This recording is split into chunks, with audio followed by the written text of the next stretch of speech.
आता साधारण गोव्यामधून मागणी भरपूर आहे, पण ज्या पद्धतीनं आता 80% माती वापरून आणि 20% प्लॅस्टर ह्या ज्या मूर्त्या आहेत ह्या केवळ फक्त उन्हाळ्यामध्येच बनवल्या जाऊ शकतात.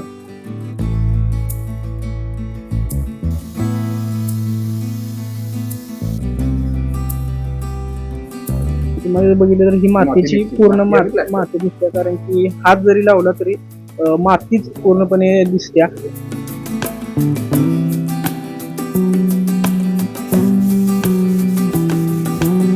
तर ते आम्ही त्यांना पत्र द्यायचं की आम्ही आमच्याकडे 20%च्या मूर्त्या तयार केलेल्या आहेत आणि सदर मूर्त्यांची ऑर्डर आम्हाला यांनी दिलेली आहे आणि ही आमच्याकडून मूर्ती विक्रीस घेऊन जाणार आहे. 14 सप्टेंबर रोजी गणरायाचं आगमन संपूर्ण महाराष्ट्रामध्ये होणार आहे आणि त्याचबरोबर गणेश मूर्तिकारांची लगबग सुद्धा मोठ्या प्रमाणावर महाराष्ट्रामध्ये आपल्याला दिसून येत आहे. कोल्हापूरमधून गोव्याला काही मूर्त्या पाठवण्यात येणार आहे. त्यामध्ये असं म्हटलं गेले की 20% पीओपी आणि 80% मातीचा वापर करण्यात येणार आहे. मी आता बापट कॅम्प मध्ये आहे आणि आपल्यासोबत आता दादा आहेत मूर्तिकार. नेमकी काय संकल्पना आहे? एकंदरीत 20% जे पीओपी आहे म्हणजे प्लास्टर ऑफ पॅरिस ज्याला म्हणतात आणि 20% शाडूची माती वापरण्यात असा एक आदेश काढलेला आहे गोवा सरकारने. एकंदरीत काय तुमची भूमिका आहे आणि ह्या मागची संकल्पना नेमकी कशा पद्धतीची आहे? प्रथम नमस्कार, माझं नाव सागर आनंदा वडंगेकर. आम्ही गेली बरेच वर्ष गोव्या राज्यात गणपती पाठवण्याचं काम करतो. तर चालू वर्षी गोवा गव्हर्नमेंटने असा एक उपक्रम केला की म्हणजे कमीत कमी प्लॅस्टर वापरून मूर्त्या घडवण्याचा. ऑलरेडी गोवा राज्यामध्ये प्लॅस्टर ऑफ पॅरिसला बंदी आहे आणि गोवा राज्यातील मूर्ती पूजणाऱ्यांची संख्या आणि तुलनेने तयार होणाऱ्या गणेश मूर्त्या त्याच्यात तफावत आहे. त्यासाठी मातीच्या मूर्त्या तेवढ्या प्रमाणात पुरवणं आणि तो कालावधी त्यांचा मेळ बसत नाही. त्यासाठी हा सुवर्णमध्य काढण्याचा प्रयत्न गोवा शासन आणि आमच्या माध्यमातून आम्ही केलाय. तर आम्ही गोवा शासनाला साधारण नोव्हेंबर डिसेंबरच्या दरम्यान 20% प्लॅस्टर असलेल्या आणि 80% माती अशा प्रकारच्या काही सॅम्पल मूर्त्या तयार करून आम्ही गोवा गव्हर्नमेंटला तपासणीसाठी दिल्या होत्या. त्या तपासणीच्या दरम्यानचा अहवाल अपेक्षित असा आम्हाला मिळाला, तसा गोवा सरकारलाही तो अपेक्षित होता. आणि त्या माध्यमातून मग आमच्या जे काही विक्रेते आहेत त्यांनी आम्हाला ऑर्डर्स दिल्या, गणपती असे बनवा, आणि साधारण त्याप्रमाणे आम्ही त्या मूर्त्यांचं कास्टिंग आज करत आहोत. आणि जसा जे पूर्वी फॉर्म्युला आहे त्या धर्तीवरच आम्ही त्या मूर्त्या बनवलेल्या आहेत. आणि आता या वर्षीचा हा पहिला उपक्रम गोव्यामध्ये होतोय की 80% माती आणि 20% प्लॅस्टर त्या माध्यमातून मूर्त्या गोव्यामध्ये पोहोचलेल्या आहेत. किती मूर्त्या गोव्यामध्ये जाणार आहेत अशा आता आपल्या संपूर्ण कोल्हापूरमधून, आणि तुमच्याकडून किती त्यांना मार्गदर्शन मिळणार? आता साधारण गोव्यामधून मागणी भरपूर आहे, पण ज्या पद्धतीनं आता 80% माती वापरून आणि 20% प्लॅस्टर ह्या ज्या मूर्त्या आहेत ह्या केवळ फक्त उन्हाळ्यामध्येच बनवल्या जाऊ शकतात आणि पावसामध्ये ह्या मूर्त्या शक्यतो होत नाहीत.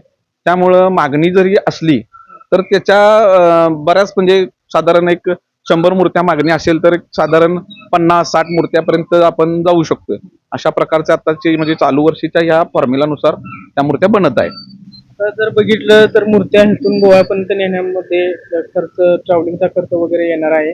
तर एकंदरीत त्या मूर्त्यांची देखभाल कशा पद्धतीने केली जाणार आहे आणि त्याच्या संदर्भात सुरक्षेच्या दृष्टिकोनातून काय पावले उचलले? आता ट्रॅव्हलिंगचं नेहमीच्याच ट्रॅव्हलच्या गाड्या असतात, कारण ह्याला कसं आहे, एक गाडीमध्ये कप्पे करून गवतामध्ये घालून एक प्रॉपर पॅकिंग करावं लागते. त्यामुळे त्या बेसिक गाड्या ठरलेल्या आहेत त्या गाड्यामधूनच आम्ही ती डिलिव्हरी पाठवतोय. आणि जेवढं शक्यतो कसं आता रोड इकडे तिकडच्या ह्याच्यातून थोडंफार हे होते, पण ते तेवढं ऍडजस्ट करून ती तिकडे बनवतात तयार. एकंदरीत प्रयोगशाळेमध्ये टेस्ट केल्यानंतर किंवा त्याची चाचणी केल्यानंतरच त्या मूर्ती गोवा सरकार स्वीकारणार आहे असं बातमी किंवा असं सुद्धा सांगितलं जाते. नेमकं काय तुमची भूमिका याबद्दल काय सांग? जसं आम्ही गोवा गव्हर्नमेंट प्रदूषण अधिकाऱ्यांच्या बरोबर मिटिंग झाल्यानंतर जे आमचं ठरलं की बाबा 20% प्लॅस्टर ऑफ पॅरिस घालून मूर्त्या बनवल्या, त्या मूर्त्या बनल्यानंतर आम्ही त्यांना सॅम्पल्स दिले होते. एक 2-3 मूर्त्या असं त्यांना सॅम्पल्स देऊन त्यांनी त्यांच्या प्रकारे त्याची तपासणी केली. तपासणी अंतिम अहवाल अपेक्षित आला जसा आपल्याला पाहिजे होता, आणि त्याच्यानंतर मग त्यांनी निर्णय घेतला की बाबा तुम्ही प्रोडक्शन करू शकताय आणि हेच प्रोडक्शन तुम्ही कंटिन्यू ठेवलं पाहिजे. आणि दुसरी गोष्ट म्हणजे गोवामध्ये आज जे विक्रेते आहेत, विकणारे इथून घेऊन जाणारे, त्यांनी काय केलं की गोवा म्हणजे तुम्ही जे जे विकताय त्यांना रजिस्ट्रेशन ऑनलाईन रजिस्ट्रेशन करावं लागलं की रजिस्ट्रेशन करून त्या म्हणजे या पत्त्यावर मी या मूर्त्या विकतोय ते रजिस्ट्रेशन करत असताना संबंधित कोल्हापूरमधून कुठून आणताय तर आमच्या कारखान्यातून आणल्यात समजा तर ते आम्ही त्यांना पत्र द्यायचं की आम्ही आमच्याकडे 20%च्या मूर्त्या तयार केलेल्या आहेत आणि सदर मूर्त्यांची ऑर्डर आम्हाला यांनी दिलेली आहे आणि ही आमच्याकडून मूर्ती विक्रीस घेऊन जाणार आहे असं दिल्यानंतर त्यांचं ते रजिस्ट्रेशन पूर्ण झालंय एकंदरीत ह्या आता तुम्ही जी गोव्याला पाठवणार आहे मूर्त्या, त्या मूर्त्या आता आम्हाला काही तुम्ही दाखवू शकता?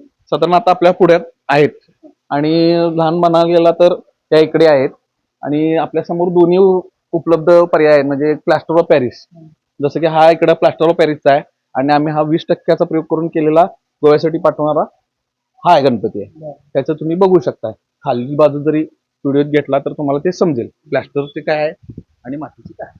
नक्कीच आपण बघितलं तर माती आणि प्लास्टिक ज्याला आपण म्हणतो प्लास्टर ऑफ पॅरिस ज्याला म्हणतो त्याच्यामध्ये आपल्याला फरक दिसून येतोय. ही जर मूर्ती तुम्ही बघितली तर ही मूर्ती मातीची हो ही मातीचीच आहे ही मातीची मूर्ती तुम्हाला जर बघितलं तर ही मातीची दिसते. पूर्ण माती आणि plastic. माती दिसते कारण की हात जरी लावला तरी मातीच पूर्णपणे दिसत्या आणि ह्याच्यावर जी ही मूर्ती जी बघताय तुम्ही पांढऱ्या कलरची पूर्ण पांढऱ्या ही प्लास्टर ऑफ पॅरिस म्हणजे पीव्हीपी मध्ये तयार करण्यात आलेली आहे आणि इकडे सुद्धा ह्या मूर्त्या ज्या ठेवलेल्या आहेत ह्या मातीमध्ये तर ह्यामध्ये फरक तुम्ही बघू शकता की ह्या पांढऱ्या आहेत आणि ह्या मातीमध्ये आहेत तर हा डिफरन्स म्हणजे हा जो वेगवेगळा अनुभव म्हणा किंवा एक डिफरन्स आहे तो आपण ह्यामध्ये बघू शकताय.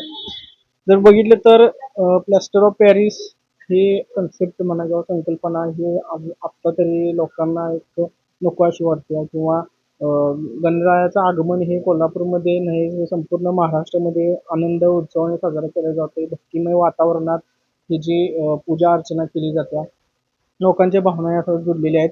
गोव्यामध्ये कोल्हापुरातून मूर्त्या जाणार आहे त्याची काळजी सुद्धा आपण आता ऐकली की कशा प्रकारे घेतली जाणार आहे आणि गोवा सरकारची नेमकी त्याच्यावर अंमलबजावणी आणि त्याचबरोबर आदेश काय आहेत हे सुद्धा आपण जाणून घेतो. त्यामुळं गोव्यामध्ये जाणाऱ्या मूर्त्या ह्या 20% प्लास्टर ऑफ पॅरिस म्हणजे पीव्हीपी असणार आहेत आणि 80% ह्या मातीमध्ये असणार आहे. त्यामुळं नक्कीच ह्याचा फायदा गोवा सरकारला असून दे आणि किंवा त्यांच्या मूर्तीकाराला असून दे नक्कीच होणार आहे. कॅमेरामॅन सुरेश पाटील सोबत मी सादिक पिरजादे, तरुण भारत, कोल्हापूर.